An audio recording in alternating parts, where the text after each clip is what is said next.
At some moment in time, you just simply have to say, like, I am alive and I'm here right now in this moment today. Now what? Yeah. Now what? Instead of what happened and, if only, now what? So welcome to the podcast. I'm here with Angela Todd. So I just want you to introduce yourself. Tell us who you are, what you do, why it matters, where you're going, whatever you want to share. Okay. Yeah, I am Angela Todd. I am 52, nearing my 53rd birthday. I am a woman who is figuring herself out and returning to things that I've known about myself for my whole life and have buried a lot of it under titles and assignments and fulfilling roles that I believed I needed to, or I was responsible to. And so I am kind of doing a sorting process right now in my life between what parts are truly fitting with the me that I choose to be and that I know myself to be versus the things that either used to fit or no longer do. It's like going through your clothes closet and deciding either whether this dress is out of style or whether it doesn't fit anymore. It's just not me anymore, and it's okay to get rid of some things. One of the things that I had just had a conversation with a new client about, she said to me, I just feel like I've lost myself over this circumstance and this. And she listed some things in her life that had happened over the course of years. And I just lost a piece of myself here. I lost a piece of myself there. And she was naming these things. And I said, could I ask you if you would reframe it a different way? And she said, okay, I'm open to that. I said, perhaps you haven't lost any of you.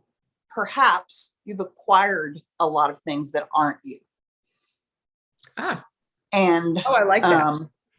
So it's very similar to going to the grocery store and allowing other people to drop things in your basket. And then you get to the checkout stand, and instead of looking and saying, I didn't put that in my basket, or I don't even like that, you just take everything and put it up on the conveyor belt and pay for it and bring it home as if it's yours. And at some point in time, you either say, well, I already paid for these, so I guess I'll start eating them, or you say, you know what? Whoever put that in my basket, that isn't mine. And I shouldn't have paid for it in the first place. And I sure enough ain't going to go back and buy some more of it just because I brought some home the first time. So it's a matter of, for me, it's really more about deciding to get back to what you know about yourself and then discarding and removing and peeling off the layers of things that aren't you anymore. Right. And that can look messy. Very messy. Yeah. Let's not sugarcoat it. I mean, you don't get to be in your 50s and have 5 kids without having a mess come along with you. That's just part of life, right? Like you got married at a very young age. I got married at a very young age, my first marriage. And I did not have a clue who I was. But when you talk about finding out who you really are, when you get married, what's your thought on when you get married as a teenager? Because you were 19, right? Right. How do you even, what's your experience been? How do you get you back? How do you even know after being married that long at such a young age? Yeah. Well, for me, the explosive mess that I made was an indicator of something that wasn't working right. Because I made some really bad choices in a period of time that caused a gigantic wreck. And in doing so, I said, how can this happen? How could I have chosen that? Either I'm a big lie and I'm a big phony, or something's so askew that I went off the rails because something's not working right. And so for me, one of the processes was, and I did this somewhat strategically and somewhat just intuitively, which I'm a very intuitive person. Yeah. And for me, I reached out to a couple of people over a few months' time who knew me way back when, and asked them, who was I? Who did I used to be? because I had lost sight of really knowing whether or not my own perceptions of myself in those younger years was accurate anymore. I wasn't sure if I really even remembered myself accurately. In hearing their descriptions of me, it was like sliding your legs into that pair of jeans that just hugs your body in all the right places, you know, and it says, ooh, these, not just these were made for me, like these are my jeans. Yeah. I had some people who could remind me of things that weren't just behaviors about, you know, because at 52, I'm not going to behave the same way that I did at 19 if it's just behavioral stuff. But if it's like the core of who you are and your being, that part at 19 and at 52 is going to jive because you are who you are. You were raised in religion, right? Mm-hmm. Share with you a little bit about my story. I was raised in Mormonism. I went to BYU, graduated from BYU, all of that. Got out of Mormonism in my late 20s, then became an evangelical Christian, thought I had a new understanding, a fresh understanding of, oh, this is really the truth now. Like Mormonism wasn't really the truth like it claimed to be. Now evangelical Christianity is the truth. But the reality for me, and I want to hear from you, is that I had to go through this major deconstruction process and I'm still in it to a large degree. So I want to talk to you about that. Like what's your, you know, growing up in religion, and then what does that look like for you? And I grew up in a conservative Christian home. And then I met my husband when I was 17 and pinned in a journal that he was the guy I was going to marry. And then, you know, I patiently waited like this until I was 19 for him to get the clue and decide that he was on board. And then I got married at 19. And so because I was married into ministry, because my husband was a full-time minister, not a preacher, but a worship leader, church life continued on as part of my space. And because I was a stay-at-home mom, which simply means that I was a ridiculously hardworking, never paid person who volunteered for excessive amounts of stuff in addition to the hard work that I already did, to be underappreciated and think that that was exactly how it should always be. For me, at this moment, after having gone through and made some decisions that have caused a lot of chaos and upheaval and that kind of thing, and being at a totally different place in my life at this moment, what I would say is that it has come down to sorting out, yet again, that's, you know, kind of seems to be a theme, sorting out between the version of God that has been inextricably woven together with the way that church and my faith group presented it, and even the context in which I learned to teach it and present it, and getting down to really just understanding on an extremely personal level what parts of that are really truth, like truth that stand on their own, that don't have to be supported by some external thing. And for me, I'm still in the process of that. It is not a sign of weakness to be at a place where you're re-examining things, because really that's almost kind of proof of going through a portal into like the next space that is familiar yet new. And so you're looking at it again, like you're bringing experience with you that you've had that's from behind you forward into a new place, and your eyes are opening again and you're re-examining, and you are yet again like bringing the sifter out and pouring all the stuff through the sifter and letting see what falls through to the other side so that you know what stuff really belongs. I was a lot more black and white in my thinking in my 20s and 30s. Like I was probably a little judgmental and maybe self-righteous and I think people who get into that space of being judgmental, actually maybe the most unsure about what they believe, and maybe Right. It's a very protective sort of yes. posture. Yeah. And Yeah. that's kind of what I experienced with my kids. But well, my 4 daughters, I have 1 son and 4 girls. Because I think they look at me and go, oh, mom's kind of gone off the rails. Like, ooh, like I was here and then I kind of went over here, but they're still here. When you are a certain age, the curtains have opened this much. So this is how much of what is actually on the stage or performing that you have the ability to see. So it's not about good or bad or right or wrong. It's just about what capacity to see, you know. But once you've reached, when you've been around longer, you know what it's like when the curtains have opened this much. So you, as an older person, know everything that a younger person is seeing when the curtains are only open this far. But they, as a younger person, don't know what you're seeing when the curtains have opened this far. So that's a really great way to put it. It's kind of, yet again, just back to realizing that as you're older, it's just incumbent upon us to be more gracious, because we are still as human as you are when you're young, but we have some life experience that younger people don't have. So while we're continuing to flub things up and find our way through, we look like we should have it all figured out, but we don't. And so we have to continue to be gracious, because they don't have the capacity to understand this much. Right. Yeah, you're absolutely right.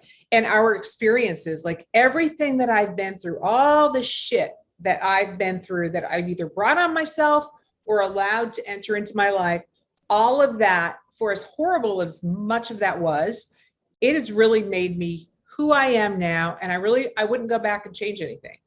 I wouldn't, because it has given me the capacity, like you said, with the curtain opening, capacity to see things in a much more broad sense and in a more open and non-judgmental way. Absolutely. And that brings me to what we were talking about yesterday, marriage. Like, what is marriage, especially within the context of the church?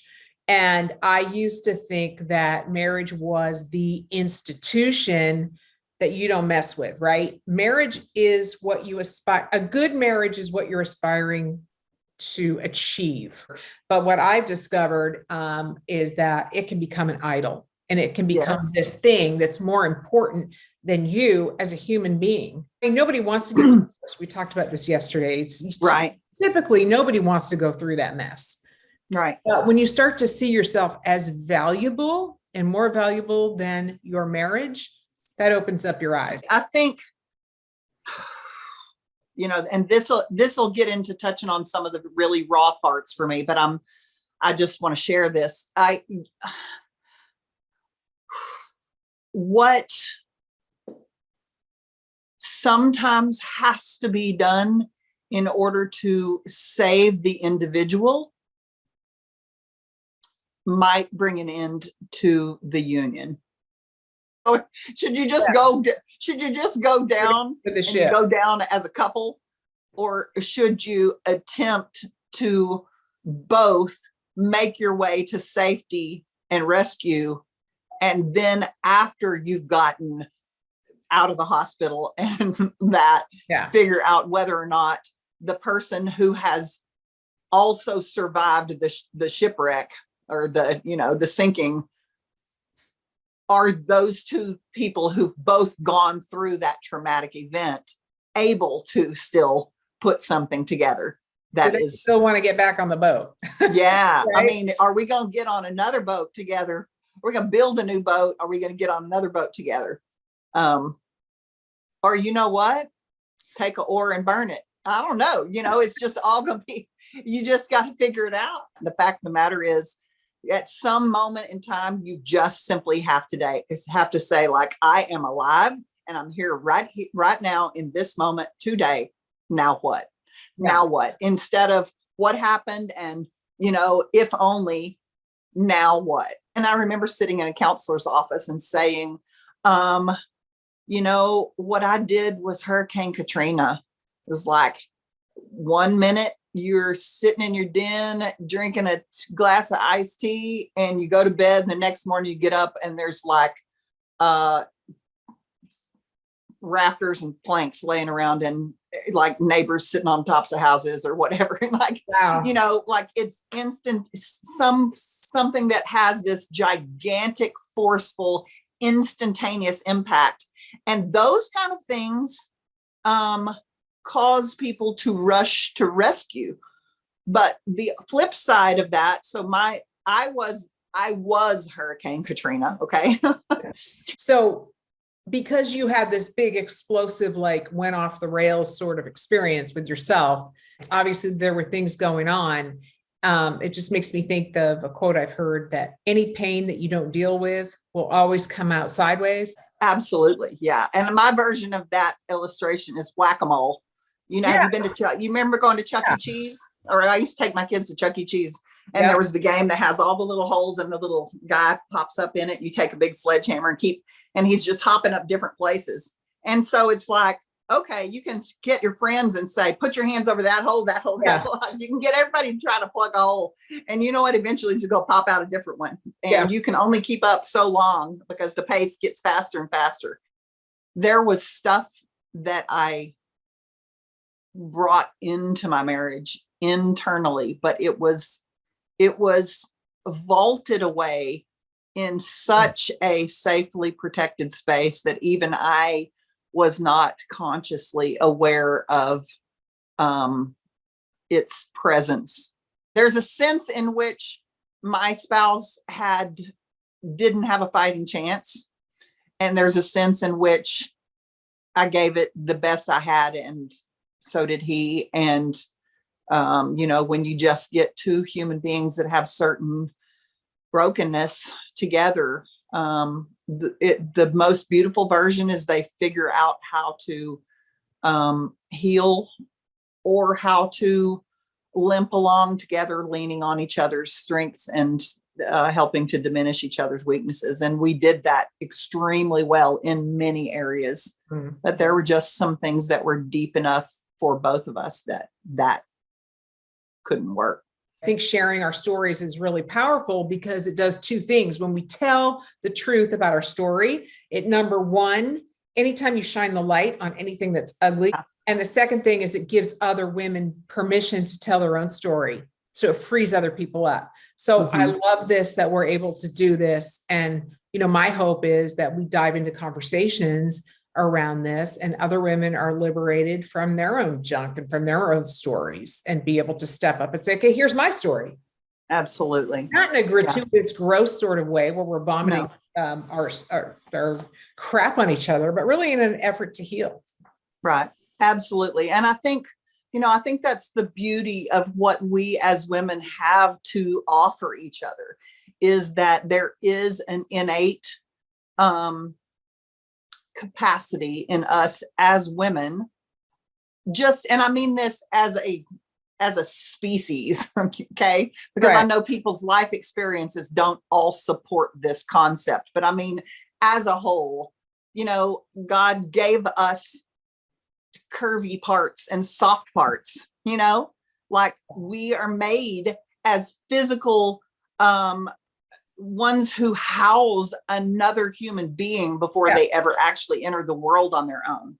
We're made to be a safe place for someone to grow. That if we can tap into that as who we are as people, and realize that just because our babies grow up and we no longer need to nurse them, or because we no longer childbearing years, doesn't mean that we can't actually just continue to offer to each other, especially as women, that motherhood, that sisterhood, that, you know, kind aunt or girlfriend space where we get to be messy, we get to be real, we get to be authentic, we get to be screwed up, we get to be messed up, we get to have all of the stuff that has come along with us in a space where we can be, you know, the way I say it is, drop your robe. So this body that ain't all that gorgeous to look at when the robe drops, you know, like you're not seeing that. I mean, you can see it, but you can't help but see it. Trust me.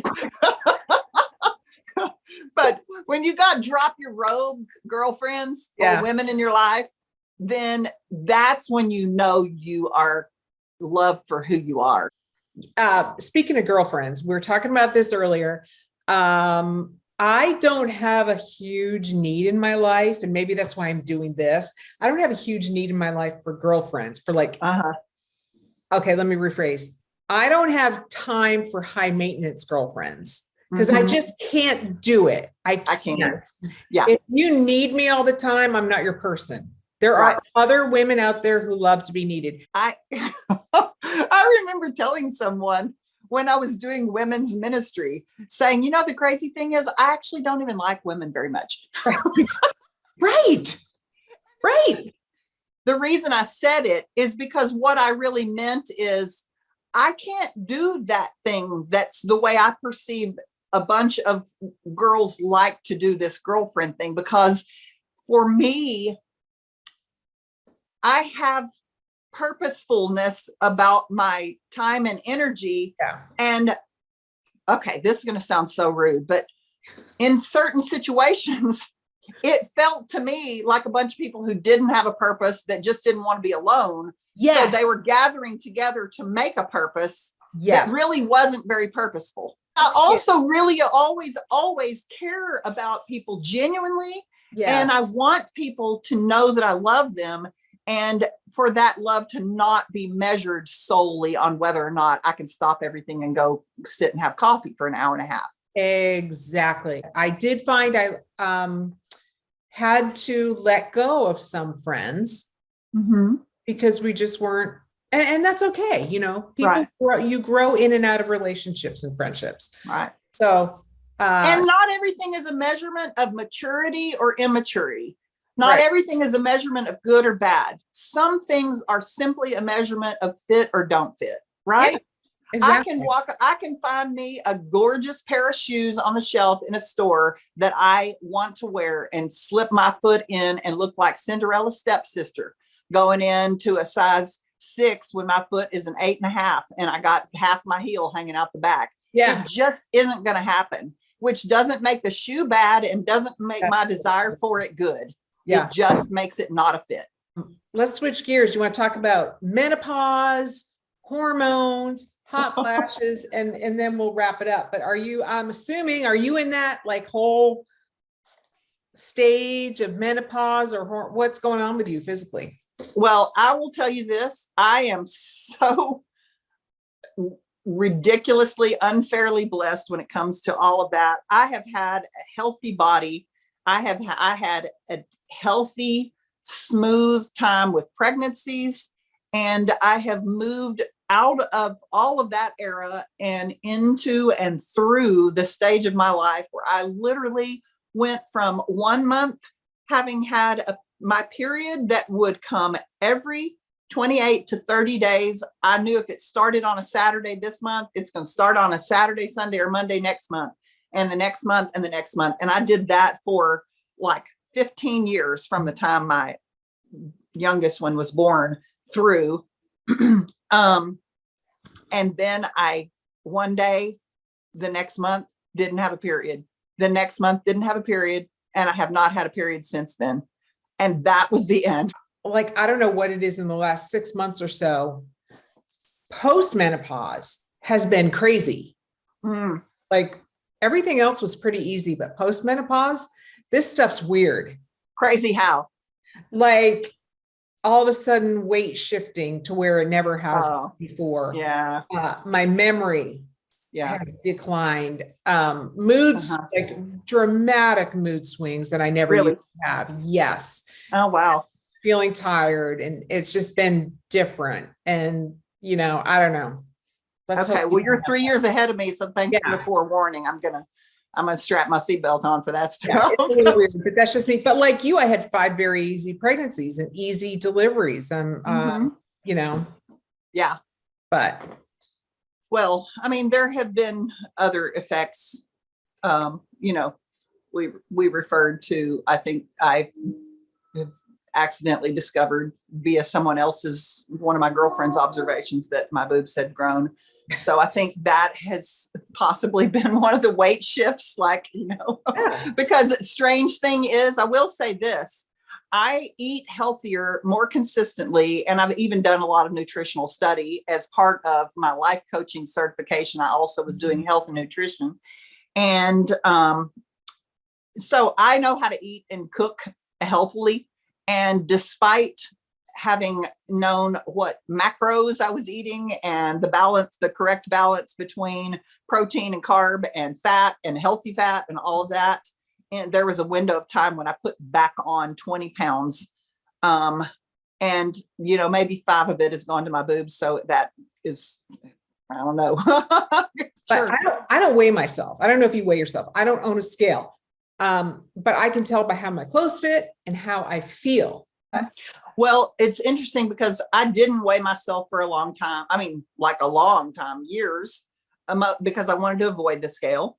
And then I weighed myself because I went on a personal challenge about 5 years ago to lose a certain number of pounds by a certain age. I was going to lose 50 pounds by the time I turned 50, which I did. I was right in that window of time.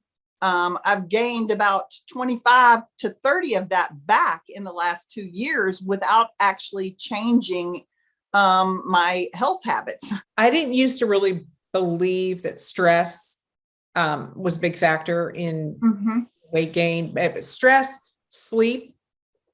Yeah. I don't know about you, but I'm not sleeping that great. It affects your cortisol levels, which affect your weight. Do you sleep? I do. I have a very good friend that I made about a little over a year ago, who is a physician. When we were talking and I was telling him about these things that I've implemented for my health. And he was like, yeah, but Ange, you don't sleep. And I said, I know, but I've never slept. So that's normal for me. And he goes, yeah, but just because it's normal for you does not mean it's good for you. And then he kind of broke down the what happens when you get this much sleep versus this much sleep, and what happens when you move into from that sort of more shallow sleep into the deep sleep, and what sort of restorative things are happening in your body and all that. And I, at that time, the day we had that conversation, and he talked to me about which health risks are heightened by exponentially more, by if people who only sleep this much versus this much. And I said, okay, you know what? I've heard you. I am receiving that information. I'm making a choice. And so I have made a choice to do a number of things, like turning off artificial lights at a certain point. I used to sleep with a lamp on, or let the TV run all night, or that kind of thing. And just trying to value those things so that my body can rest more thoroughly when I do sleep. And I do make a point to get in bed by a certain time, not always with the lights out and everything on, but I do at least get in bed by a certain time in order to give myself the opportunity to get a full 8 hours worth of sleep now. I used to think it was some sort of badge of honor that, hey, all I need is 4 or 5 hours of sleep. Oh, good to go. I used to really think that was like a sign of health or something, I used to wear it like a Wonder Woman badge across my chest. Yeah, I would be. And the more people stroked it, the more it just reinforced that because I wasn't looking to have it stroked, but when people did, because of how sacrificial it feels, then having that stroke feels like, like you've just taken a dropper of water and on my parched tongue in the desert have dripped me one drip of water. And now I'm like, I can stand another day in the desert. Aren't we wonderful martyrs? Like, look at us sacrificing. We don't need sleep. It's total BS. I try to go to bed earlier now too. Like, I like to be in bed by 9, like seriously. And now, can I fall asleep? I don't know. That's a whole nother story. And then I'm up by 1 and then 3. And so I got to figure that out. But anyway,